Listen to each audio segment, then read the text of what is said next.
e eu quero compartilhar com os irmãos algo que aconteceu no dia de hoje. Ontem cheguei do serviço e tanto eu quanto a minha filha, a gente começou a procurar alguns playbacks para tirar uns louvores novos. E a gente ficou ontem à noite todo o tempo. Ela terminou de fazer as tarefas da escola dela e a gente começou a procurar playback. Eu procurei uns playback para mim, ela procurou para ela. E quando foi na hora de deitar, eu lembro que eu coloquei o celular para despertar, para trabalhar hoje, e era 00:40. Eu não sei se vocês já passaram por essa experiência, mas não foi a minha primeira experiência que aconteceu como que eu vou relatar agora. Eu apaguei a luz do quarto, depois de arrumar o celular para despertar, e deitei. Eu sei que eu não estava dormindo ainda, não tinha dado tempo, porque eu só deitei e fechei os olhos. E eu tinha a certeza absoluta que tinha um vulto muito grande preto em cima de mim, tipo no ar. E pegou o edredom e desculpa. Pegou o edredom e colocou no meu nariz, me sufocando. E ali eu sei que eu não estava dormindo. Eu escutava o barulho da chuva, o barulho do vento, mas eu não conseguia me mexer, eu não conseguia falar, eu não conseguia abrir o olho e era um vulto muito grande. E quando eu respirava, tentava respirar, que eu estava sendo sufocada pelo edredom, parte do paninho mais mole, assim, do edredom, conforme eu respirava com força para puxar o ar pro pulmão, o edredom ele meio que entrava também, parte do paninho mole dentro do nariz. E foi onde eu tentei me concentrar em pensamento para clamar o sangue de Jesus Cristo para que eu pudesse sair daquela situação. E quando eu achei que eu não ia conseguir mais respirar, que eu tava já muito agoniada ali, esse vulto ele me pegou pelos tornozelos e me puxava da cama. Gente, é muito real, como se fosse no corpo físico mesmo que isso estivesse acontecendo. Foi onde me deu um ódio tão grande daquele demônio que eu peguei e comecei a clamar em pensamento o sangue de Jesus Cristo e me concentrei para que eu conseguisse abrir o olho. E quando eu consegui abrir o olho, o edredom estava todo no meu rosto e eu levantei e o meu coração estava muito acelerado, sabe? Parecia que eu tinha, quando você faz um exercício físico, uma caminhada, alguma coisa. E o edredom tava realmente no meu rosto. E foi onde eu sentei e comecei a respirar mais fundo, mais longo, para conseguir encher os pulmões de ar.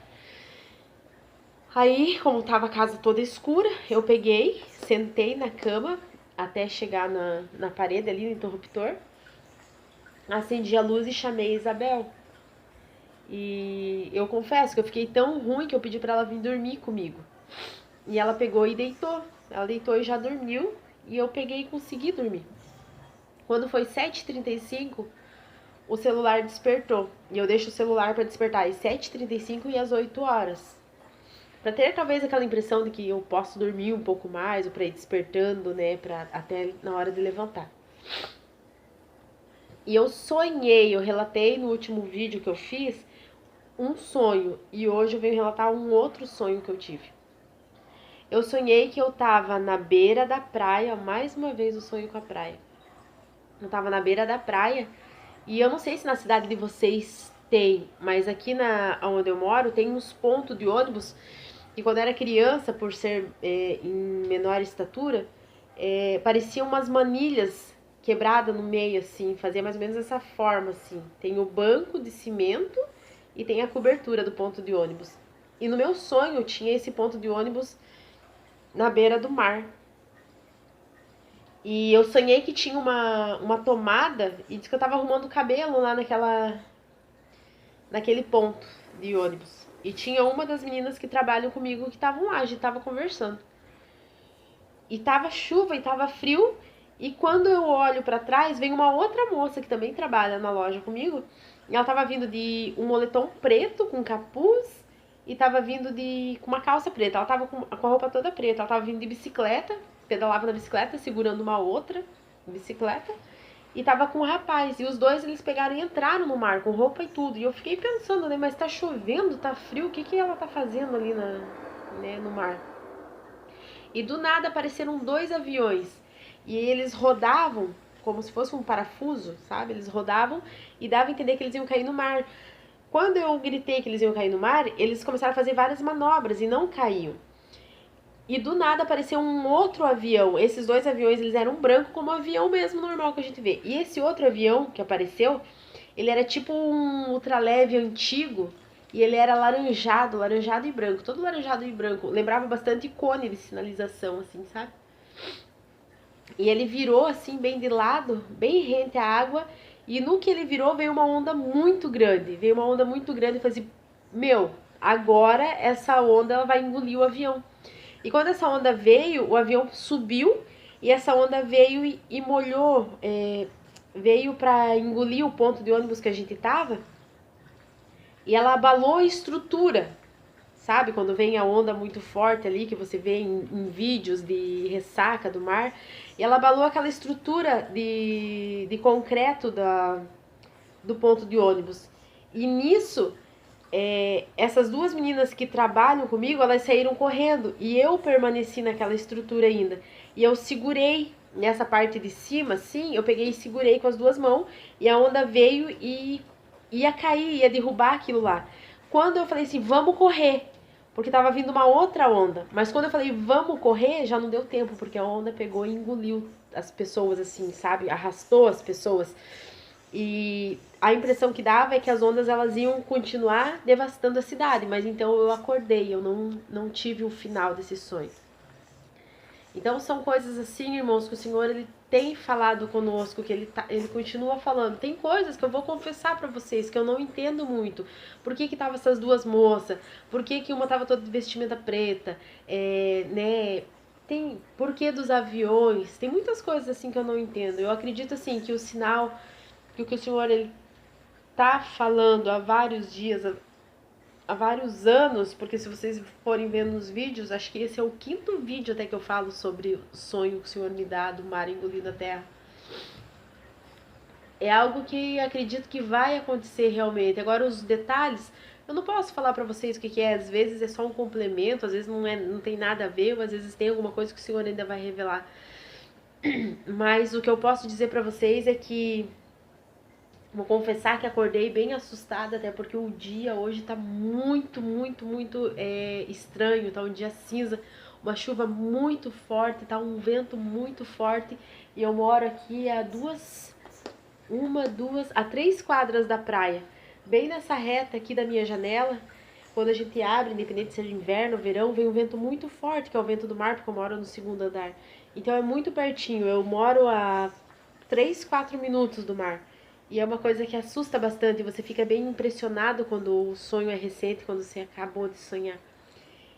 E é isso, irmãos, eu queria deixar aqui, compartilhar com vocês mais esse sonho. Seria possível um tsunami devastar a costa brasileira? Tem sido cada vez maior o número de irmãos em Cristo que dizem ter tido sonhos ou visões em relação a um tsunami que estaria para acontecer no Brasil. O Brasil seria atingido por ondas gigantes que devastariam diversas cidades litorâneas. Um desses vídeos chega a mencionar que 45 milhões de brasileiros irão morrer com esse tsunami. Então, por conta disso, eu achei importante gravar esse vídeo com a seguinte questão: isso seria possível? Eu pesquisei sobre isso e a conclusão que eu cheguei é que, apesar de improvável, seria possível sim. E seria possível justamente porque já aconteceu. No século XVI, o Brasil foi atingido por um tsunami, há registros históricos disso. Eu quero deixar aqui na descrição do vídeo links de onde você encontrará notícias a respeito disso. E como já havia aqui no Brasil o início da colonização por parte dos portugueses, Nós temos registros históricos desse tsunami, embora os cientistas não saibam explicar o que ocasionou tal tsunami. Provavelmente foi um sismo que tenha ocorrido no fundo do Oceano Atlântico, né, um maremoto, que gerou um tsunami. Porque bem no meio do Oceano Atlântico, entre o continente sul-americano e o continente africano, nós temos ali o encontro de duas placas tectônicas. E entre essas duas placas, como você sabe, entre as placas tectônicas, há uma incidência maior, tanto de terremotos quanto de vulcões. E de fato, entre as placas tectônicas africana e sul-americana, nós temos ali, por exemplo, vulcões em atividade, e nós temos também, ocasionalmente, sismos no fundo do mar, né? E o que talvez você não saiba é que nesse ano de 2016 nós tivemos 2 grandes terremotos no fundo do oceano. Um deles foi no sul do Oceano Atlântico, com magnitude de 7,4, e que, graças a Deus, não ocasionou um tsunami, mas poderia ter ocasionado, e se tivesse ocasionado, atingiria frontalmente, por exemplo, o Rio de Janeiro, inclusive também toda a região costeira do sul do Brasil, né, e também outras cidades litorâneas do sudeste. Mas 10 dias depois, no dia 29 de agosto, aconteceu outro sismo de grande magnitude, de magnitude 7,1, bem no centro do Oceano Atlântico. E se este sismo tivesse gerado um tsunami, esse tsunami teria atingido frontalmente, por exemplo, Recife, em Pernambuco, né, entre outras cidades litorâneas do Nordeste, como você vê aí na imagem que eu estou colocando nesse vídeo. O fato é que não é provável que haja terremotos que gerem tsunami nem entre as placas tectônicas da África e sul-americana. Por quê? Porque estas placas, elas não estão se aproximando, como acontece, por exemplo, com as placas sobre o Chile, por exemplo, onde nós temos ali, né, uma incidência muito maior de terremotos, ou como no caso do Japão, por exemplo. Porém, as placas que se afastam, elas também podem gerar terremotos, e esses terremotos também podem gerar tsunamis, né? Então nós não estamos livres disso, isso pode acontecer, o que não significa que vai acontecer. No entanto, irmãos, vários irmãos em Cristo têm sonhado ou tido visões que um tsunami devastador atingirá o Brasil, e daqui a não muito tempo. E isto é que me trouxe a gravar esse vídeo, porque eu sei que há irmãos, pessoas que eu amo, que eu conheço, que estão assustadas com isso. Agora eu quero dizer para vocês que eu também fiquei assustado com isso. No início não. No início eu achei que fosse um sensacionalismo, porém eu comecei a perceber que até mesmo irmãos da nossa igreja estavam tendo sonhos com tsunamis. Eu conheço irmãos que têm tido sonhos frequentes com isso, né? Eu recentemente não tive nenhum sonho a respeito disso, mas anos atrás eu já sonhei com tsunamis. Sim, eu tive pelo menos 2 sonhos impressionantes com tsunamis. Porém, o que me fez gravar esse vídeo foi o fato de eu conhecer um homem de Deus que teve, de fato, esta revelação da parte do Senhor, e o Senhor lhe disse que em breve isso estaria acontecendo. E agora, recentemente, conheci também um pastor que é um homem sério, temente a Deus, e que também disse a mesma coisa, que tem tido revelações a respeito deste tsunami. O que eu quero trazer para vocês, irmãos, é que quando Deus nos revela algo dessa natureza, uma catástrofe como essa, e nos avisa a respeito disso, eu posso garantir a vocês que o que Deus está esperando que nós façamos é que, em primeiro lugar, nós estejamos nos voltando mais a Ele, mais a Deus, as coisas espirituais. E, em segundo lugar, que nós estejamos alertando aqueles que ainda não se converteram a Deus, ou que dizem que se converteram, mas ainda vivem no pecado, que se arrependam de seus pecados. E como ilustração disso que eu estou dizendo, eu quero lembrar a vocês da história que está escrito no livro do profeta Jonas, no qual Deus ordenou ao profeta que ele fosse a Nínive e dissesse que Nínive seria destruída, que a cidade de Nínive seria destruída por causa dos seus pecados, e que em 40 dias isso aconteceria. Nós vemos logo no início do livro do profeta Jonas, no capítulo 1, versículo 1, o seguinte: veio a palavra do Senhor a Jonas, filho de Amitai, dizendo: dispõe-te, vai à grande cidade de Nínive e clama contra ela, porque a sua malícia subiu até mim. Ou seja, foi por causa dos pecados em excesso dos ninivitas que o Senhor então decidiu trazer uma grande devastação contra aquela grande cidade. Porém, a vontade de Deus não é a destruição. A vontade de Deus é o arrependimento, é a conversão, é uma vida em santidade, é uma vida que venha andar nos seus caminhos. Então eu gostaria muito que você atentasse para o capítulo 3, no versículo de número 2, o Senhor novamente diz a Jonas, depois que ele de fato chega em Nínive: dispõe-te, vai à grande cidade de Nínive e proclama contra ela a mensagem que eu te digo. Levantou-se, pois, Jonas e foi a Nínive, segundo a palavra do Senhor. Ora, Nínive era cidade muito importante diante de Deus, e de 3 dias para percorrê-la. Começou Jonas a percorrer a cidade caminho de um dia e pregava e dizia: ainda há 40 dias e Nínive será subvertida. Veja comigo que Jonas havia recebido de Deus, inclusive, o veredito de quantos dias Nínive teria até a sua destruição, né? No entanto, o que aconteceu depois da pregação de Jonas foi surpreendente, né? A palavra diz aqui: os ninivitas creram em Deus e proclamaram um jejum, e vestiram-se de panos de saco, desde o maior até o menor. Chegou esta notícia ao rei de Nínive. Ele levantou-se do seu trono, tirou de si as vestes reais, cobriu-se de pano de saco e assentou-se sobre cinza. E fez-se proclamar e divulgar em Nínive, por mandado do rei e seus grandes: nem homens, nem animais, nem bois, nem ovelhas provem coisa alguma, nem os levem ao pasto, nem bebam água, mas sejam cobertos de pano de saco, tanto os homens como os animais, e clamarão fortemente a Deus, e se converterão, cada um do seu mau caminho e da violência que há nas suas mãos. Quem sabe se voltará a Deus e se arrependerá e se apartará do furor da sua ira, de sorte que não pereçamos. Agora vejam a consequência deste ato de humilhação, de arrependimento, de oração, de clamor a Deus. Viu Deus o que fizeram, como se converteram do seu mau caminho, e Deus se arrependeu do mal que tinha dito lhes faria e não o fez. Meus queridos irmãos, Deus não muda, Deus não mudou. O mesmo Deus de amor que se arrependeu, que decidiu não mais destruir Nínive, porque aquele povo se arrependeu, da mesma forma, também pode não trazer para a costa brasileira esse tsunami a respeito do qual o Senhor nos tem alertado.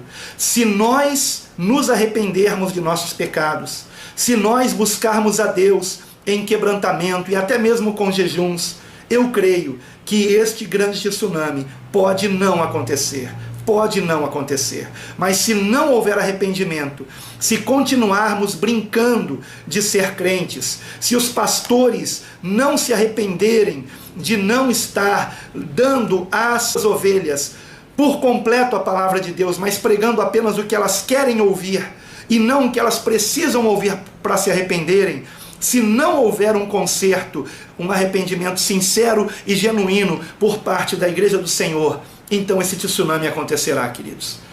A igreja do Senhor está sendo conclamada a levar Deus a sério. Nós precisamos buscar a Deus com seriedade. Precisamos voltar ao primeiro amor. Precisamos buscar a Deus não por interesse de coisa alguma material, mas buscar a Deus para servi-lo em santidade, para ganharmos almas para Jesus. Nós precisamos, de fato, nos voltar para Deus. E eu espero que você que está ouvindo esta mensagem esteja se convertendo a Deus de todo o seu coração, se arrependa dos seus pecados, porque hoje a igreja está manchada de pecado, hoje há muita conivência com o pecado dentro da igreja, há pecado sobre os altares da igreja, há pastores em pecado, há presbíteros em pecado, há evangelistas em pecado, há missionários em pecado, há diáconos em pecado, obreiros em pecado, e é preciso que nós nos arrependamos completamente dos nossos pecados, porque se não nos arrependermos, esse juízo virá. O Senhor não está brincando com este alerta. Servos de Deus que andam em santidade têm sido alertados a respeito deste tsunami, e nós precisamos levar isso a sério, irmãos. É tempo de arrependimento, é tempo de conserto. O Senhor está alertando os servos dele aqui no Brasil, porque o Senhor ama muito o Brasil, o Senhor nos ama, e o Senhor não quer que este grande mal aconteça ao nosso país. Um servo de Deus que eu conheço disse que 45 milhões de almas serão ceifadas do país se não houver arrependimento. Esse tsunami irá ceifar mais de 45 milhões de almas. Nós precisamos depressa de um conserto, queridos. E eu espero que você leve a sério este alerta, porque perto está o Senhor. É tempo de arrependimento e santificação.